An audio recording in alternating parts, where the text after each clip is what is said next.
I never thought the daughter I loved and spoiled all her life would ever say those words to me. That night, over what should have been a warm, cozy dinner, the very first time I told her no, she lashed out and said, "You don't belong here anymore. Go to hell." My heart froze on the spot. Make sure to like and subscribe if you want to hear the rest of my story. My name is Eleanor Vance. I'm 72 years old, a retired literature teacher, living alone since my husband passed in the very house we built together. That Sunday evening began the same way it had for 40 years in Havenwood. The kitchen filled with the scent of roast chicken and herbs. On the table, a vase of David Austin roses bloomed, Richard's favorite. The honey gold sunset streamed through the windows, painting the book-lined walls in warmth. I was humming an old tune when I saw Claire and Ethan's car crunch up the gravel drive. As always, my heart lifted. Claire is 43 now, but to me, she'll always be that barefoot little girl running across the lawn with sun-blonde hair. They came in carrying the chill of Oregon autumn and a basket of muffins from the new bakery in town. Ethan, polished as ever in his turtleneck sweater, gave me a polite hug, then went straight into appraising my bookshelves. "Do you realize these first editions could be worth a fortune?" he said, like a man sniffing out treasure. I only smiled. To him, everything had a price tag. To me, those books were pieces of Richard's soul, journeys we never got to take together. Claire stood there between us, lovely in her moss-green knit dress, but with a tension in her eyes only a mother could notice. Dinner felt strange, heavy, like the silence before a storm. Ethan dominated the talk. Mortgage rates, rising land values in Havenwood, all that lifeless financial jargon. Claire listened with shining eyes, as if he were spinning tales of adventure, not numbers. Then, just as I set down the cinnamon apple pie, Claire's childhood favorite, Ethan laid his fork down, smiled that rehearsed smile of his, and the show began. "Mother," he said, formal as a lawyer, "we're here tonight to talk about the future, our family's future." I cut a piece of pie in silence. He leaned forward, voice brimming with excitement. "Claire and I have been thinking, my parents too. They're selling their house in Portland. They want to retire somewhere quieter, closer to family. And that gave us a brilliant idea." Claire jumped in, glowing. "Yes, Mom, we could tear down this old place and build a multi-generational home right here. A new wing for you, safe, modern, no stairs. One for us, one for Ethan's parents. A playground for future kids, a brand new garden. Can't you picture it? We'd all be together." I looked at her.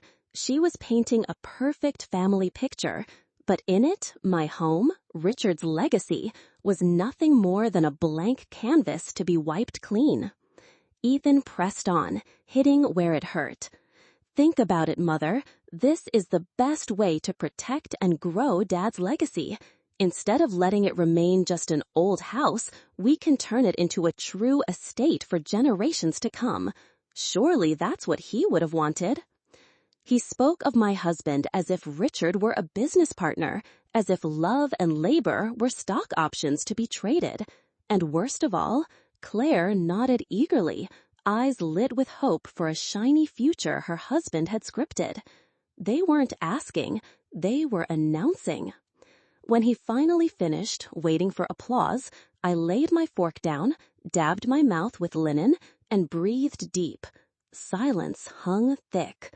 Then I looked straight at the daughter I'd loved more than life itself.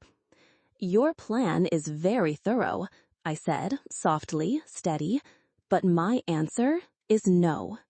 The air froze solid. Claire's face went pale with shock.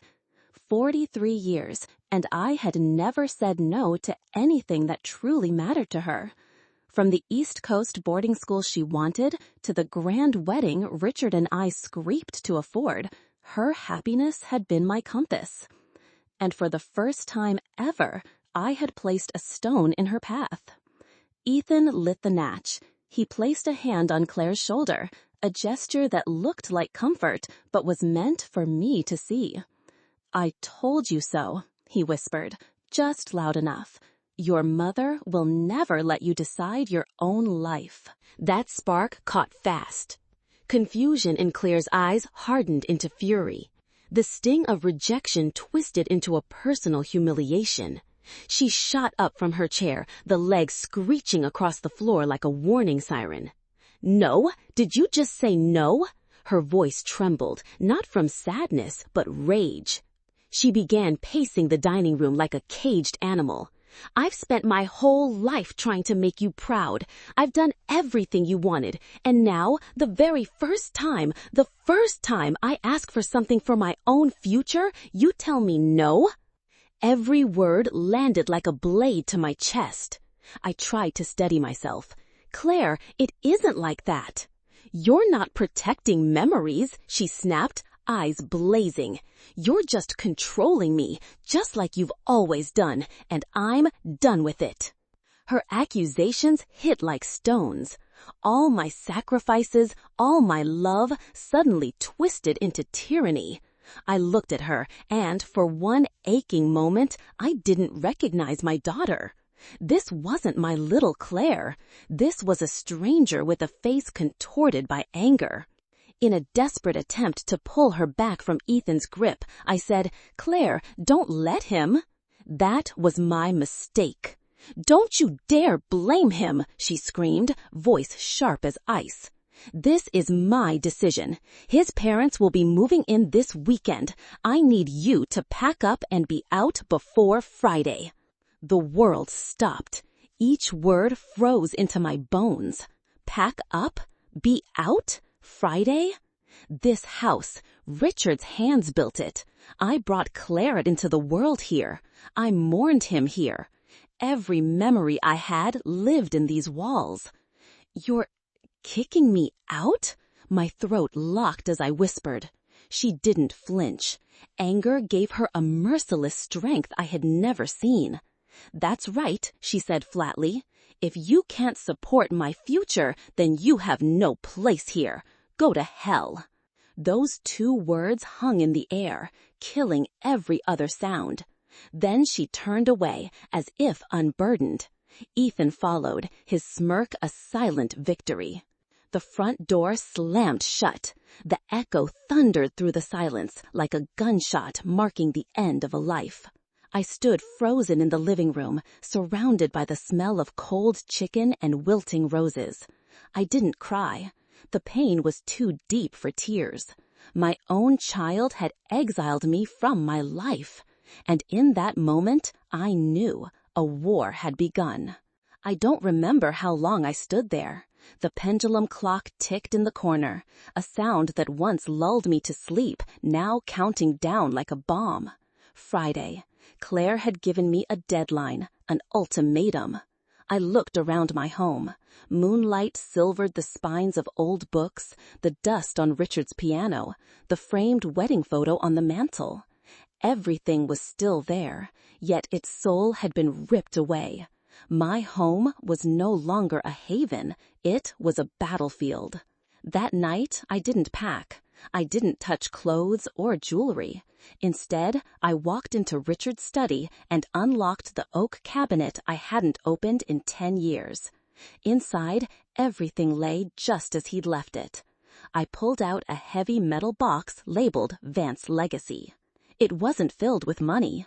It held the original deed, Richard's will, the insurance contracts, and, most importantly, the trust documents Judith, our lawyer and my dearest friend, had urged us to establish years ago. The next morning, I drove out of Havenwood. I checked into a roadside motel called the Pine Cone, beige walls and disinfectant stench. Anonymous, forgettable. And that's what I needed. A place where Eleanor Vance wasn't a heartbroken mother, but a strategist preparing for battle. I set the metal box on the flimsy desk and opened it. My arsenal. My first call was to Judith. Her voice, calm as ever, came through the line. "Eleanor, where are you? I heard." "I'm fine, Judith," I cut her off, my own voice firmer than I expected. But time is short. Claire gave me until Friday, 72 hours before I lose everything. Let's get to work. Judith didn't waste time with comfort. She understood. "Your trust is still valid," she confirmed after reviewing the documents I sent. "You have full authority to amend it. Claire is only a beneficiary, not a trustee." "Then amend it," I said without hesitation. "Add a clause, one they can't break." She hesitated. "Are you sure, Eleanor? Once it's done, there's no going back." "Claire burned that bridge herself," I answered. "I'm just making sure the fire doesn't consume Richard's legacy." The first line of defense was in place. Judith drafted the amendment, its language razor sharp. "The residence at 14 Maple Hill shall only pass to heirs on the condition that it remains intact as a family home. It may not be sold, mortgaged, or demolished for 20 years after the death of the final trustor." In other words, my home had just become untouchable, a living monument, untouchable by Ethan's greed. But I knew him. He was cunning, desperate. A shield wasn't enough. I needed a sword. "Judith," I said in our next call, "remember your nephew Mark, the real estate appraiser?" "Yes. Why?" "I need him to spread a story, a tempting little rumor about a luxury resort coming to Maple Hill." Judith caught on immediately. "A trap," she murmured with something like admiration. "You haven't changed, Eleanor. Still know how to spin a story." While I hid away in that bland motel room, life in Havenwood went on. I pictured Claire and Ethan celebrating, measuring walls, choosing paint colors for a future without me. They probably thought my silence meant surrender, that I was holed up at some friend's house, weeping. But they had underestimated me. And soon enough, that rumor, Vista View is scouting Maple Hill, offering triple market price, building a luxury resort, spread like wildfire in our little town. And Ethan, with his financial networks, would hear it within hours. Well, just as I figured, his greed got the better of his caution. He wasn't thinking about his parents anymore, wasn't thinking about that multi-generational home. No, he saw a shortcut out of his debts, a winning lottery ticket. My home was no longer a warm place to take over. It had become a piece of property that had to be liquidated, and fast. That Wednesday afternoon, Judith gave me a call. There was a bit of an edge to her voice. "He took the bait, Eleanor. Hook, line, and sinker." "What did he do?" I asked, my heart starting to pound. "He just signed an exclusive brokerage agreement with Redfin Real Estate. Owner's representative, Eleanor Vance, listing the house at 14 Maple Hill for sale." I closed my eyes. "Does he have power of attorney?" "He has a piece of paper, and the signature on it most certainly is not yours. I had a forensics expert look at it. A clumsy forgery." I took a deep, slow breath. That was it. He'd put the noose around his own neck. He had just handed me irrefutable proof of fraud. He thought he was in a race against time to sell the house before I could do anything. But he didn't know he was running straight into a trap I'd already set. "Send them, Judith," I said, my voice strangely calm. "Send everything." On Thursday, the day before Claire's ultimatum, a thick envelope was sent by courier to the house on Maple Hill. Inside was the beginning of their end. The net had been cast, and all I had to do was wait. Thursday morning, the Havenwood sky was a flat gray, as if it too was holding its breath. From my little apartment window, I could see the last of the maple leaves letting go of their branches. I hadn't slept. I just sat at the table, my hand wrapped around a mug of long cold tea. I was waiting. At 10 o'clock sharp, Judith called. The envelope was delivered, she said, short and sweet. The courier confirmed Claire signed for it. I took a shaky breath. "So, it's done?" "Not yet," Judith replied. "This is just the opening act." In that house on Maple Hill, I could just picture the scene. Claire, probably still stewing over my stubbornness, tearing open the envelope impatiently. Her expression must have shifted from curiosity to confusion, and then to absolute panic as she read through that dry legal language. The trust amendment, the clause about the property being prohibited from sale, mortgage, or demolished. The dream of her multi-generational home went up in smoke with a single paragraph. But that wasn't the real gut punch. The gut punch was the second piece of paper, a copy of the brokerage agreement Ethan had signed just yesterday. His name, my forged signature, the asking price, all right there in black and white. I imagined Claire staring at that paper, her mind struggling to connect the dots. Why would Ethan be selling the very house they planned to rebuild? Why was her mother's name on a contract she knew nothing about? And then the truth would have hit her like a collapsing wall. She hadn't pushed me out for the future of her family. She'd pushed me out so her husband could sell off her father's legacy, all to service a fraudulent scheme she was completely in the dark about. Judith didn't stop there. She'd sent the entire file, the forged contract, the handwriting expert's affidavit, and the trust amendment, to Ethan's professional ethics board. Another copy went to the Economic Crimes Division of the Havenwood Police Department. The net had been cast, and now it was tightening from all sides. The call I was waiting for finally came in the afternoon, but it wasn't from Claire. It was an unfamiliar number. "Mrs. Vance," a man's voice said with a hint of panic. "This is Ethan Cole's attorney. My client would like to speak with you about a misunderstanding." "I have nothing to say to your client," I replied, my voice like ice. "Talk to my lawyer, Judith Chen," and I hung up the phone. I knew what was happening. Ethan was scrambling to plug the holes in his sinking ship, but it was far too late. I could just imagine the horrifying confrontation between the two of them, the accusations, the denials, and then, finally, the bitter confession. Claire would look at the man she loved, the man for whom she had cast aside her own mother, and see nothing but a low-life con artist.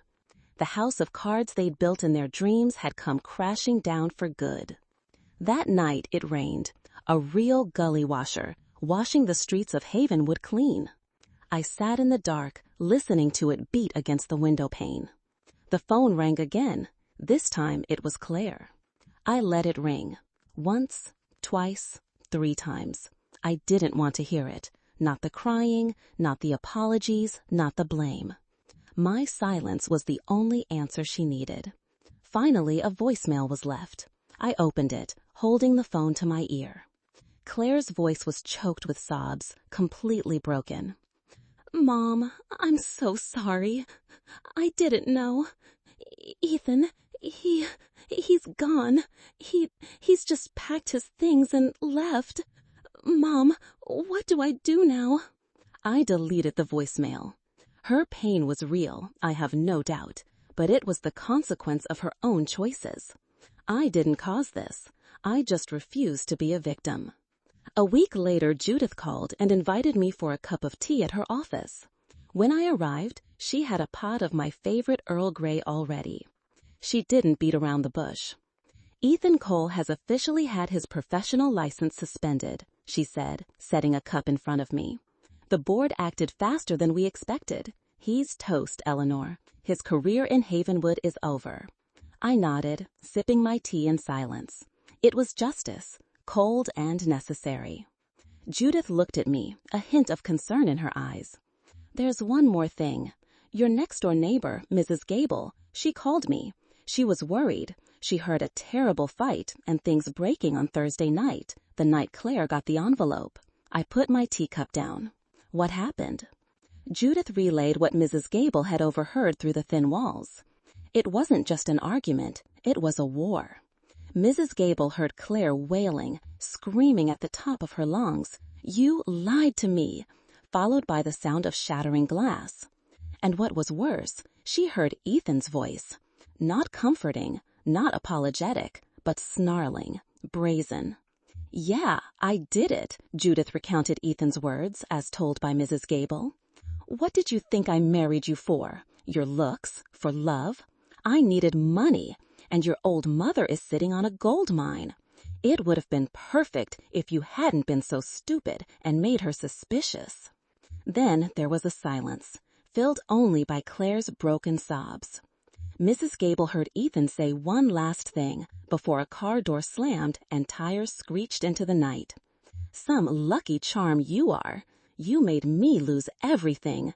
Now you can deal with your sainted mother yourself." Judith stopped, letting that cruel truth sink in. Ethan wasn't just a con man. He was a monster who had manipulated and hollowed out my daughter from the inside. He had never loved her.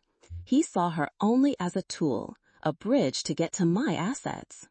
And when that bridge collapsed, he was more than willing to stomp on it to make his own escape. Claire moved out of the house the very next day, Judith continued, her voice a little softer now. She's staying with a friend for the time being. Mrs. Gable said the poor girl looks like a shadow of her former self. I closed my eyes. I'd be lying if I said a small part of me didn't feel a grim satisfaction that Ethan's true colors had been exposed. But the bigger part of me, the mother's heart in me, just ached for Claire's pain. She hadn't just lost a husband, a home, and her pride. She'd lost the very reality she had believed in. The house on Maple Hill now stood empty, a silent monument to a broken family, to a marriage built on a foundation of lies, and to an innocence that had been crushed without a second thought. I had won the legal battle, but hearing about my own daughter's collapse, I felt nothing but the bitter taste of a tragic victory. Sometime after that, I called Claire and asked her to meet me. I picked a special place, an empty plot of land on the outskirts of town, where my own grandparents' little cottage used to stand before a fire burned it to the ground 30 years ago. She came, looking so thin and pale. Her eyes were all puffed up from crying. We stood there in the middle of the overgrown grass, the old foundation of the house just a few moss-covered stones under our feet. "Why here, Mom?" Claire asked, her voice all scratchy. "Because this was my first home," I said quietly, "and I lost it. I know what it feels like to lose everything. But there's a difference, Claire. I lost this place in an accident. You set fire to your own home." Well, the dam broke. She started to cry, and I mean real tears of regret this time. "I'm so sorry, Mom. I was so stupid. I let him." I just held up my hand to stop her. "Don't lay it all on Ethan. He was just the one who lit the match. You were the one who handed it to him." I looked my daughter straight in the eye. "I didn't ask you here to listen to apologies. After everything that's happened, I think you've learned your lesson." That stopped her. She looked down at the ground, at the spot where her mother's own home once stood. The tears were still coming, but I could see a sliver of understanding finally dawning in her eyes. "Mom, I'm so sorry," she whispered. "I destroyed my real home." I nodded. Finally, she got it. A few months passed, and spring came back to Havenwood. The town was buzzing with some surprising news. The Eleanor and Richard Vance Foundation, a new charity I'd set up, had officially gifted the house on Maple Hill to the town council. On the opening day, the house was painted a brilliant white, the rose garden all pruned and cared for. A new brass plaque hung by the door. The Havenwood Community Library, a residence for young writers. I sat there in my old familiar armchair on the porch, not as the owner anymore, but as a guest of honor. All around me was the sound of children laughing, of townfolks eagerly exploring the new stacks of books. I was reading a fairy tale out loud to a little group of kids sitting around my feet. And then I saw her. Claire was standing off in the distance, at the very edge of the crowd, all by herself. She didn't dare get any closer. She just stood there, watching. She had lost everything, her husband, her home, and maybe her mother. But she came to witness it. She saw her mother, the one she had cast out, now being celebrated by the whole community. She saw the house she had tried to take, now turned into a gift for everyone. I paused in my reading for just a second. Our eyes met, right across that yard, across all the distance and the pain. I didn't smile, but I didn't frown either. I just gave her a slight nod. Not a nod of forgiveness, not yet, but a nod of acceptance. An acknowledgement that our paths had now gone in two very different directions. Then I turned back to the book, to the eager little faces looking up at me. And so, I continued, my voice calm and steady, the princess rebuilt her kingdom all by herself. I had found my new home, not in a place, but in the purpose I had built from the ashes of betrayal.